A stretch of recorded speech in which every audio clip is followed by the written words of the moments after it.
eating her. And then they're going to eat me. Oh my God! Troll 2 is infamous for its terrible acting and goofy premise, and it's widely regarded as one of the worst movies of all time. As a young movie nerd, I had known about these films for a while. Hunting down copies for my own masochistic enjoyment, I made a shocking discovery. Oh, yeah, I guess there is a Troll 1. Apparently Harry Potter's in it. My name is Harry Potter. But wait. There's a Troll 3? Two of them? Wait, how is there 2 Troll 3s and 1 Troll 2? 1 Troll 2 Troll Red Troll what? Oh, and this one's also called Ator 3? So is it an Ator or a Troll movie? The answer is, who cares? Anyways, thank God this is an isolated anomaly in film title management and was never a problem in the industry ever again. Oh God. Son of a what? How many of these are there?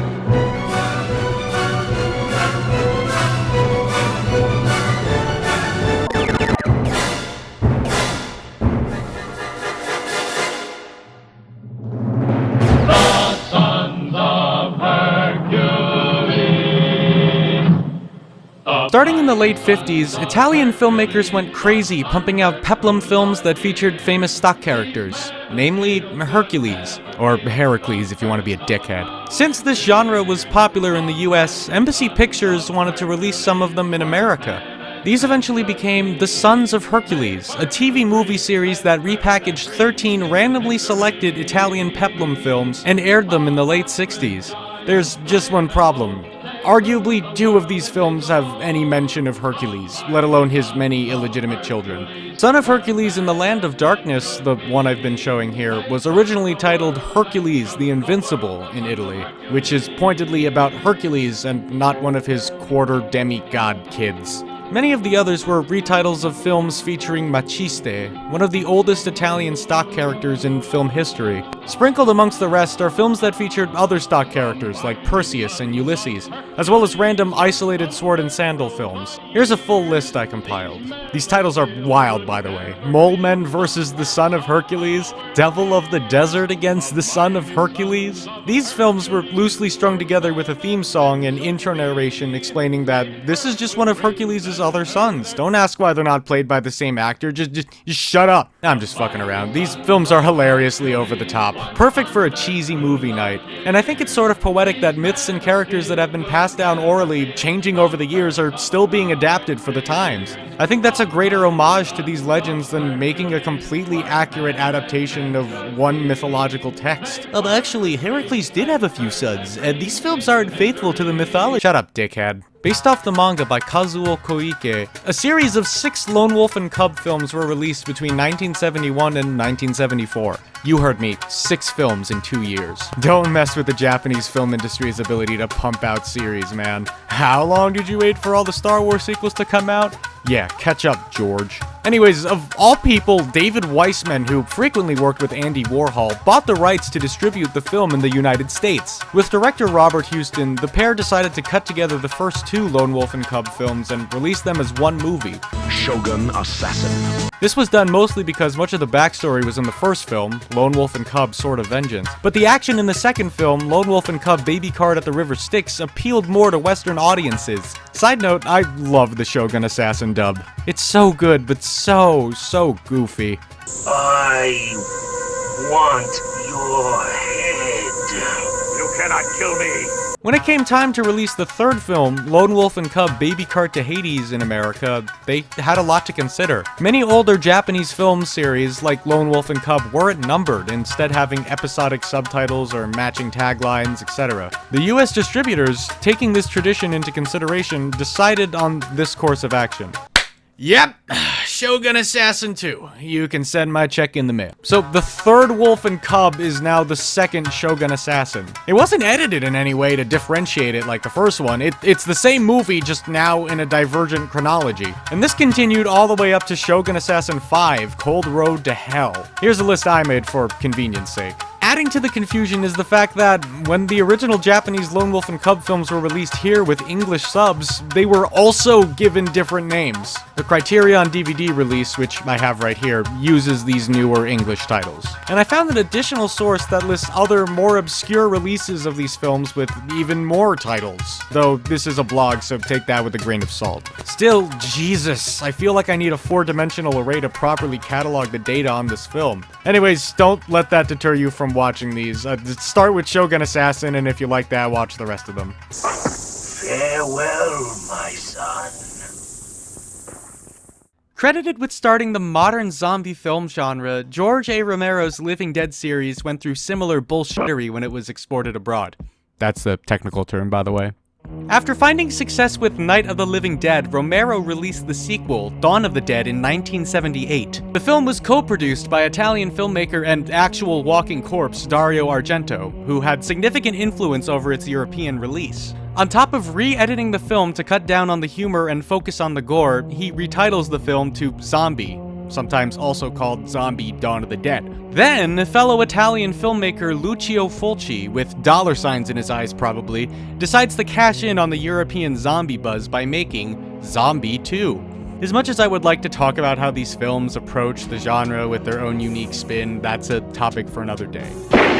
So, when the time comes for Fulci to release Zombie 2 in America, they run into a few issues. Mainly, there's no Zombie 1. Except there is a Zombie 1, it's called Dawn of the Dead. But we can't call it Dawn of the Dead 2 because A, it has nothing to do with the Romero Living Dead series, and also, there arguably already is a Dawn of the Dead 2. It's called Day of the Dead. Releasing it unchanged as Zombie 2 in America would cause so much confusion for the US audiences, because there's no Zombie 1. So fuck it, call it Zombie 1. It's generic, it doesn't exactly scream originality, because it's not. But I think the title is sort of genius because it not only distinguishes itself from Mr. Romero's Dead series, it also gives it its own identity. It wraps it in with the Dario and Argento. It sort of keeps its continuity with the Fulci and Argento style of filmmaking. But guess what? 9 years later, Lucio Fulci decides to make a sequel to Zombie 2, called Zombie 3. So now we have a few options. We can go the Shogun Assassin route and call it Zombie 2 and just subtract one from every preceding sequel. Or we can go the troll route and just name a bunch of other films Zombie 3 to distract from our own incompetence. Instead of all of that, they do this. Zombie 3, oh my Zombie 3. They didn't change your title, they just added an E. This is why it's a popular bit of trivia that if you're an American video collector, you will never find a Zombie 2. There's only 1 and 3. Not that there was ever any chronology to these films. You're not going to be confused if you watch Zombie 3 before Zombie 1 or whatever, because they're pretty much all standalone movies, which was once again lifted from Romero's Dawn of the Dead. In that series, each of the movies followed a completely different set of characters, but you still saw a progression of the infection spreading around the world and how much more dire the situation has become for that universe. On the other hand, Lucio Fulci directed both of these movies, and they don't even feature the same type of zombie. Zombie 1 is a voodoo exploitation film where the zombies are supernatural. Zombie 3, it's a freaking virus. So why stop the zombie series there? It clearly doesn't matter to anyone. These films can just be anything at this point, so fuck it. Zombie 4, Zombie 5. Zombie 4 and Zombie 5 were released in 1989 and 1988 respectively. Yes, that's right. Zombie 4 comes out after Zombie 5. This is of course because they were repackaged from other horror movies that have nothing to do with the zombie series. Just look at this beautiful mess of a series. It's so convoluted that it almost brings a tear to my eye. So thank God that's where all of this ends. For America! In the international market, this series got absolutely devoured. Everyone wanted a bite of that sweet, sweet zombie cash. In Germany, they follow the Romero films, instead calling Dawn of the Dead Zombie and Day of the Dead Zombie 2, and they just tacked Fulci's Zombie 3 right at the end. In the UK, these films got the Shogun Assassin treatment, with Zombie 2 in Italy being marketed there as Zombie Flesh Eaters. Zombie 3 was then Zombie Flesh Eaters 2, etc., etc. Thailand took the UK titles, but added Zombie 5 as Zombie Flesh Eaters 4. Australia is where these films get crazy. First, they ignored the Italian release of Zombie 4 and 5 and replaced them with their own, calling them Zombie 4 Bacterion and Zombie 5 Vengeance. They also added 2 more, Zombie 6 The Mirage and Zombie 7 Last Rites. All of these sequels are, place your bets now, repackaged from other horror films. They didn't make a lot of money upon initial release, so when they went to video, they were given the Zombie name purely for marketing value. Apparently, there's a Zombie 8, but that was made in 2020 as a parody of the series. You know, when an actual infection was spreading around the world. This isn't even mentioning the other films randomly added to the series, or the American reruns in the 90s that slapped the name on even more innocent films. I highly recommend this article on Medium that pretty much covers the whole thing in greater detail than I did. There are also other erroneous claims around the internet that I found that Pulgasari, the infamous North Korean kaiju film from 1985, was apparently released in Pakistani video stores as Zombie 34, the Communist Bull Monster. I can't find any proof of this, but it's funny to imagine that that's how little of a shit they gave about this series. We're not even gonna count them at this point. Zombie 34, Zombie 69, Zombie 420. Either way, it's rather apt that this series has this name. Film distributors and marketing agents were taking huge bites out of Lucio Fulci's work for their own benefit. Meanwhile, Lucio Fulci was already doing that to George Romero's work. In a way, it kind of started its own disease, and it went on to infect even movies that came out before Zombie or Dawn of the Dead. I feel like I've been bitten with an infectious disease. The world makes no sense, numbers aren't real, just move on to the next one. Also, I just finished filming the video. I can't believe I missed this in my research. The writer of Zombie 3 and co-director, Claudio Fragazzo, not only also directed Zombie 4 before he even knew it was going to become Zombie 4, he directed Troll 2! This whole thing comes full circle. I'm so fucking happy right now. So, for this last one, I want to read you some of the German titles of this film series, and I'll let you guess what film series it is. Frankenstein und die Monster aus dem All, Frankenstein und die Ungeheuer aus dem Meer, Frankenstein Kampf gegen die Teufelsmonster, and Frankenstein Höhlenbrut. Alright, so what do you think? Did you guess Godzilla? Me neither! Yeah, I wish I had known about these sooner. Of all the weird title mix-ups in film history, this one definitely takes the cake for the strangest. Even if you're not familiar with Godzilla at all, you immediately have several questions looking at all these posters. What is Frankenstein doing in a Godzilla movie? Is he even mentioned or seen in the film?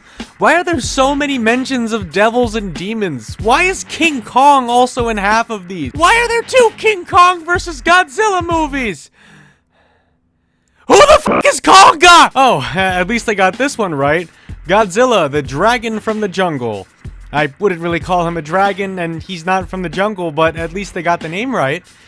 Except they didn't. This is a Gamera film. It's a completely different Japanese monster. I'm losing my goddamn mind. I found a lot of claims online from German Godzilla fans that these movies were redubbed in German to incorporate Frankenstein and, for some reason, King Kong more often in the plot. For instance, the main villain in the German version of King Kong Escapes is apparently called Dr. Frankenstein. And even more strangely, Jet Jaguar is renamed King Kong in Godzilla vs. Megalon. Apparently, there's dialogue to suggest that King Kong is the person in the Jet Jaguar suit.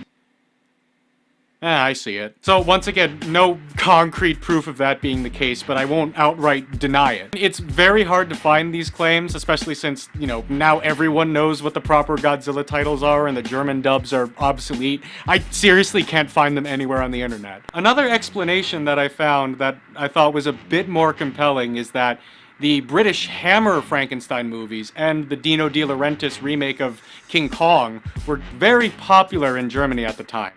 There were also 2 kaiju films featuring an upscaled Frankenstein's monster made by Toho, the same company that made Godzilla. While they're not as well remembered today, these films exist in the same cinematic universe as Godzilla, and their popularity outside of Japan could be a contributing factor. So they gave Godzilla essentially the reverse zombie treatment, and they just started giving random movie titles to the same series. That being said, I think I found a much older connection that holds more water in my opinion. Willis O'Brien, the original stop-motion animator for King Kong, wrote a treatment for a sequel titled King Kong vs. Frankenstein. On top of his proposal, he drew up a series of concept art that showed King Kong fighting a monster created by Dr. Frankenstein. While this project never saw the light of day, it was eventually repurposed as the original King Kong vs. Godzilla in 1962. Some of the Frankenstein-related story elements carried on into the final film, including King Kong being given a massive power-up from a lightning strike. These uncharacteristically Frankenstein monster-esque behaviors appear in other Godzilla movies as well, with the Big G himself developing a weird infatuation with a human girl in Ebirah, Horror of the Deep.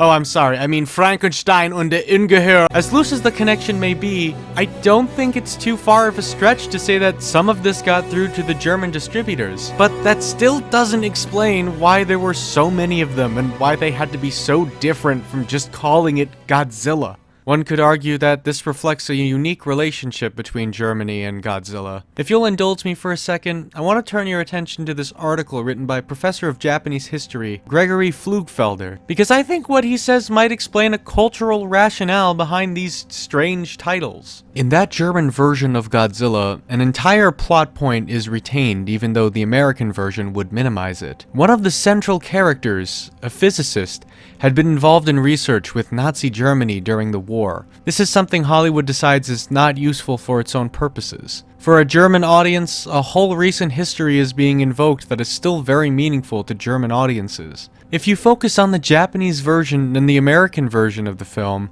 you miss a large part of how a German viewer would interpret the story. You have to think beyond the US-Japan level. The US-Japan relationship is central to the Godzilla story, but to stop there is to miss much of the power of that icon in world history. Thanks to the reputation the franchise has today, we tend to forget just how political and uncomfortable the original Godzilla was. A blatant and terrifying allegory for nuclear destruction. But in its fiery, city-leveling imagery, one could see aspects of their own national history. Just speaking personally as an American Godzilla fan, I can't help but view the first Godzilla movie through a sort of lens of historic guilt. While it is an amazing film that had great pioneering special effects, the reality it was inspired by and continues to express is a bleak one to say the least. The land I was born in and called my home used one of the most inhumane weapons imaginable twice on the same country. To see a work of art that even vaguely or allegorically expresses the trauma of such an event, it's hard to not get chills. And I'm sure with German viewers of the original Godzilla, a similar guilt is felt. While it's a pretty weak theory of mine, perhaps when the Godzilla series was moving away from allegories for atomic warfare and towards goofy monster suit wrestling matches, the German distributors used it as an opportunity to distance itself from the harsh realities of the past, from its own past. Whether or not you're conscious of it, the films that you consume and what you think of them are informed mostly by the culture that you come from. If you're an American like me, you may not respond to Machiste or Lone Wolf, but you'll recognize Hercules, and you'll probably want to see a Western-style samurai movie about assassins. On the other hand, Italian filmgoers may not be satisfied with George Romero's use of zombies as an allegory for American consumerism and race relations, but they might identify a bit more with Lucio Fulci's zombies, which are more based on mysticism and a vague allegory of decolonization. As much as we acknowledge to ourselves that a film comes from a completely different culture, it's hard for us not to fill in the blanks with our own. As much as I joke around and pretend that I'm angry at these films for just not making any sense, I'm sort of happy that I have the opportunity to talk about these discrepancies, find out where they come from and what we can learn from them. So much of a film's identity is in its title alone, and tracking how these titles change as they move from place to place shows us what different people took away from the same movie. To completely ram a metaphor into the ground, they say you can't judge a book by its cover, but I believe you can see the whole world through the different covers that we choose to give the same book.